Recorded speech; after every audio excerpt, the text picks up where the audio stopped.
Hey guys, this is Jay from Thundercat Loft, Cliffwood, New Jersey.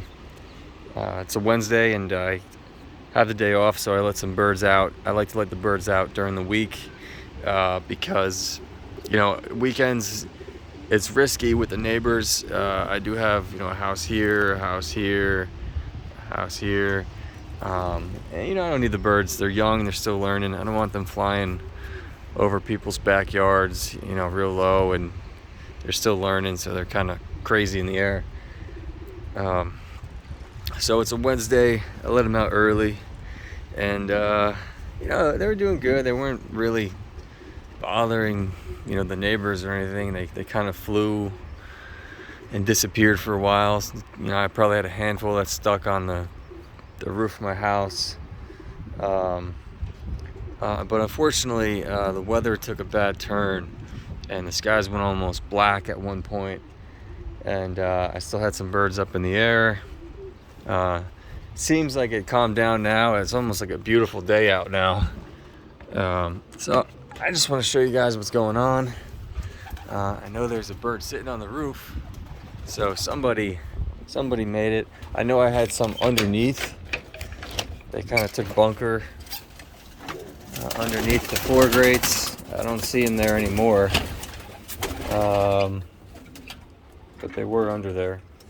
I see my red check, or my red grizzle's still here. She's a beauty.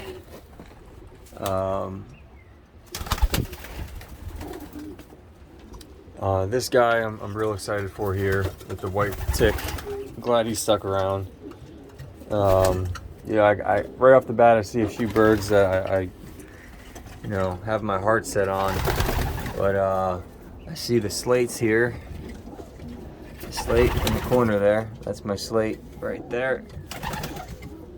Handles beautifully too. But anyway, the dark one with the tick right here, the one I just pointed out, their sibling's not in here, so hopefully they make it back. But if they don't, it is what it is. I still have another 15 birds that I got to bring in this loft. And before today, I had 45. So 45 and the 15 puts me at 60. And honestly, at 45 is getting pretty crowded anyway. So, but the whole idea is that I won't have 60. By the time I start training and I get them out to 40 miles, 80 miles, I won't have 60. I'll probably have more like 40 or 50. So that's the number I want anyway. So I also have 2 old birds in here that gotta go. Once they're done, I'm gonna pull them out. They are sitting on babies in the back. Well, one baby made it. I gotta get that baby banded. My buddy Jerry's coming by to drop off a band. I'm all out of bands. Yeah, guys, this kind of stuff happens, when you have pigeons, and that's why you kind of overbreed, is because, one day you have 45 and the next day you have 35 or whatever it is, 40. I'm pretty sure I'm going to be out birds today. Hopefully that one bird I have my heart set on comes back. Look at this beauty here. Look at the color on that girl, or guy, whatever it is. That's just a beautiful looking bird, isn't it? You see the color? We turn up the light, but beautiful. It'll probably molt out, but still a nice looking bird. This guy's got some bronze on him, if you can see in his wing, in his blowers. He's got some bronze. I handled that slate, and his eye looks beautiful. He's got some dark coloration, in his eye. I'm excited for him. So there's some birds in here I'm pretty excited for. I'm excited for all of them, really, just to see how they do. But anyway, guys, let me bring you to the breeding loft and show you what's going on. I did just want to do an update to show you, show you what happens when you have pigeons, with this weather. It's pretty uncontrollable. At least it wasn't a training toss. You do a training toss and you're screwed. In here we have the whites. Those are the 2 babies on the bottom there. I don't know why that guy is stuck in that like that. Get him out of there. That looks better. I'm trying to get these guys out of here, and I want to put them in the other loft. I think my sister-in-law will be picking up Maria in 2 weeks. Not this weekend, but next weekend. So once that happens, I'm gonna get them all moved over into this area, get this open, and get them training and flying. That's a young bird here. That's a 2021. I could probably move over today. Both of them, those two checkers, 2021s, ready to fly. They are weaned. They're eating on their own. Well, they're not weaned, but they're eating on their own. I just got to move them over.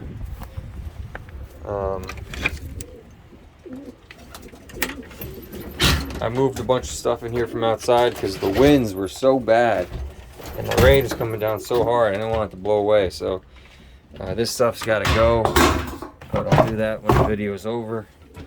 I did move out the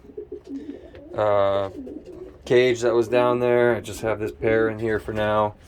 I'm looking to get rid of this pair and move them over here, but gotta wait for these babies to grow up a little more.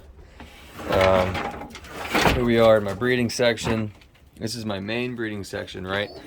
So in this box I got a pair. I got one baby here, I got a pair here, and a pair in that box. So that's it. So 2, 4, 6, 7 birds. And on this end, I got a pair down here. I got a pair in here. I got a pair up here and a pair up here. So that's another 8 birds. So about 15 birds. And I'm excited. I'm excited that all the eggs have been pulled, except for this guy here, this pair. I don't know why I did that, but I probably should pull it. Let's see if I can actually. Let's see if it's too late. It's too late. The baby's hatched, but this is the type of pair that I can leave in here, and I'll just put all the cocks in here, and I'll leave that one hen in here, and they can raise them, or maybe just I'll leave the hens in here and leave her in here with the babies. Check out these babies here. Sorry, the nest boxes are very dirty. See, they're already laying eggs. Excuse me. Look at these guys. I can't even get it out. There's so much crap in here.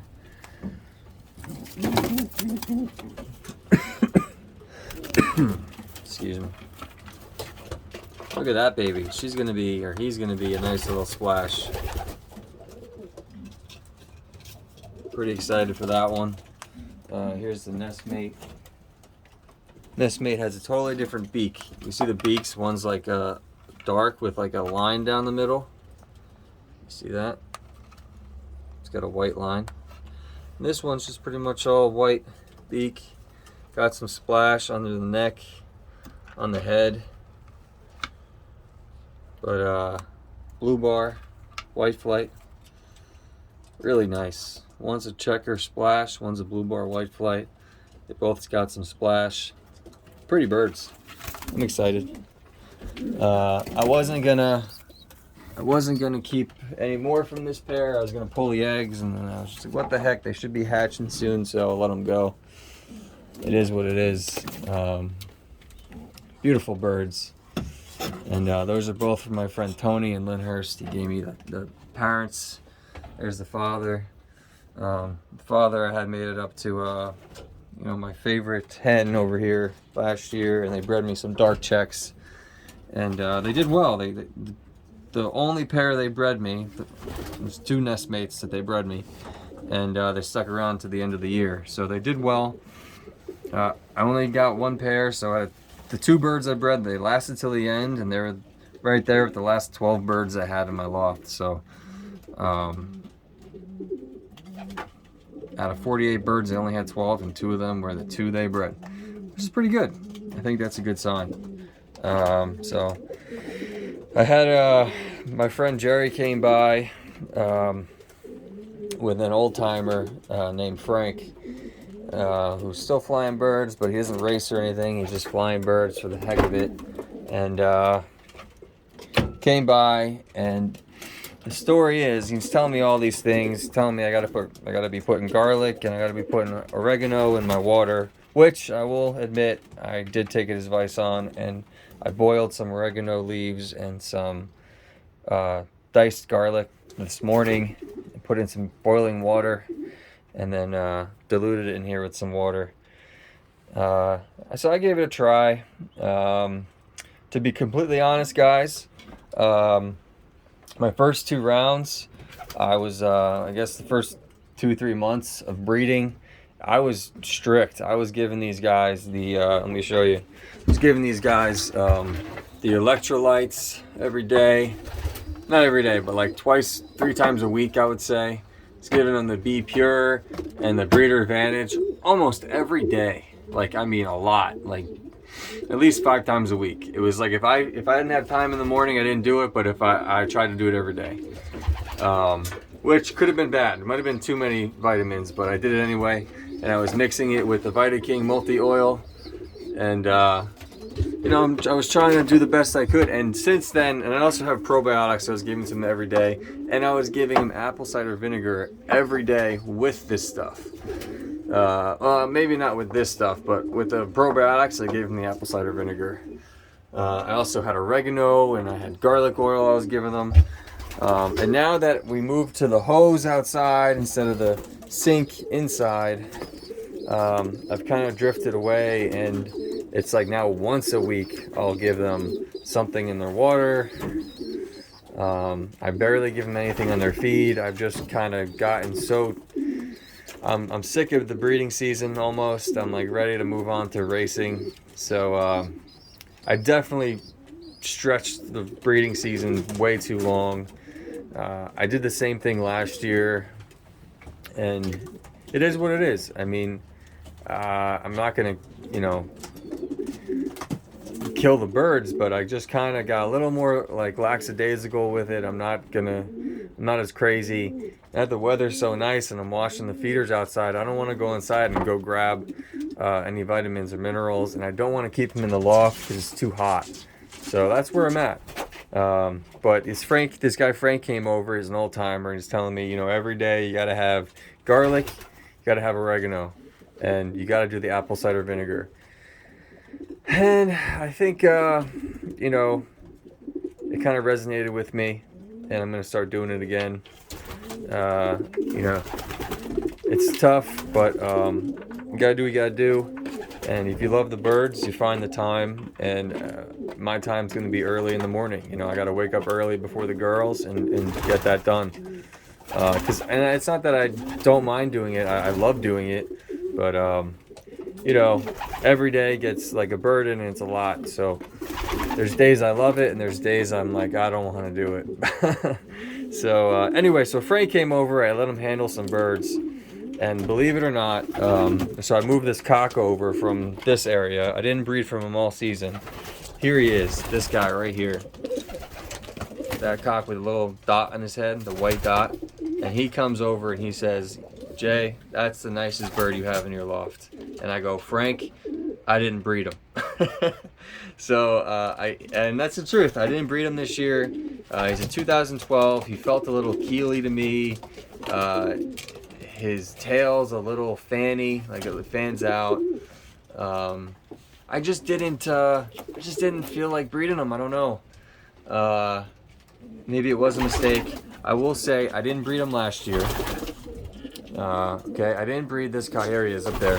I didn't breed him last year because I kind of had the same sentiment about him.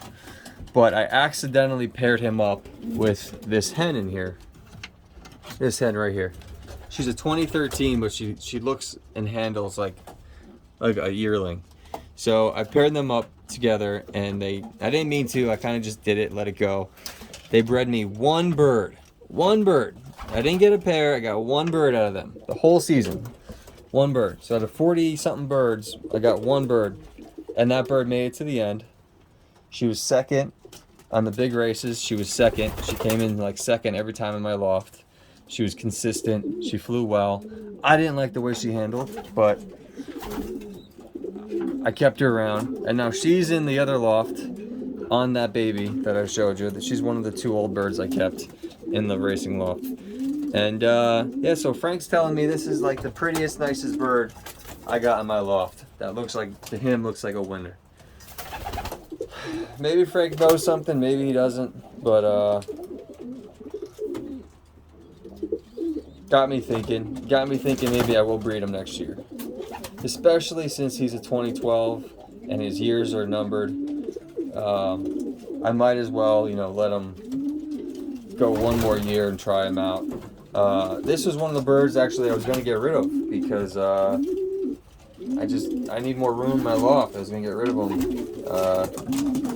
And my wife said, absolutely not. He's one of my father's. He's one of the originals that we kept from his loft. You can't get rid of him. You know, she won't even come out in the loft, but she has some superiority over me because these are her father's birds. And she was the one that kind of was like, we can keep them, and like gave me the okay. So it's all on her. There he is though. There's the guy that I'm keeping, and I might breed next year. You can see his tail is pretty wide. You know, that's how it is. But his, you know, his shoulder bones are really big and really thick. Like his, he called it the wing butts are really thick. I can almost see it on that bird here with the blue band. He has got some big wing butts too. I can see. I mean, I think a lot of my birds do. I think I have good birds. But you know, once you handle them, you can feel a difference. But you know, these guys, they just look at a bird and they tell you what they like. So everybody likes something different. There's so many variants and different things to consider when you're racing. So it is what it is. I did enjoy having someone in my loft and handling my birds, though. It's always fun to talk about my birds and have someone here. I have had a few guys from YouTube come here. Abdil came here from YouTube. Nice guy. He lives in South Amboy, looking to race soon. And Sam from up north came by and took some of my birds. He was a great guy. So, you know, I enjoy having these guys over to handle my birds and talk about birds, but it's even more special when it's an old timer who knows a thing or two. So, yeah, guys, I don't want to babble on too much. It looks like my silver did not give me a silver, though. I'll say that much. Definitely a blue bar. Looks like the legs are kind of sticking out. That's not good. This bird might have a broken leg, guys. I don't know if anybody knows what that's about.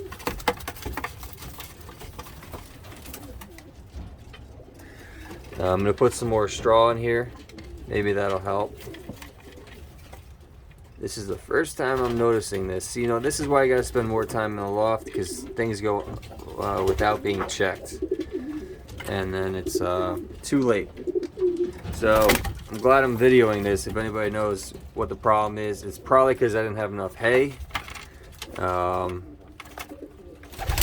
I'm going to throw some more hay in there when the video is over and get that guy fixed up. Maybe someone knows what's going on with that. There's babies in here. It's hard to see. Beautiful birds in there. This is one of my favorite pairs I got from Rich, Patty's Loft. Some nice birds here. These came out of the pencil. Very nice birds. It looks like this dark checker hen finally is on eggs again, and she made it up with the silver. So I might leave this pair and give them away to a friend. I'm not sure. There was another silver in here I was thinking about giving to somebody locally. He was asking about them. I might give them to him. Here we got some youngsters and eggs, apparently. Let me take the eggs away. one looks a little smaller than the other, which is never good. But anyway, guys, I don't want to run this video on too long. I'm gonna cut it short and I'm gonna end it here.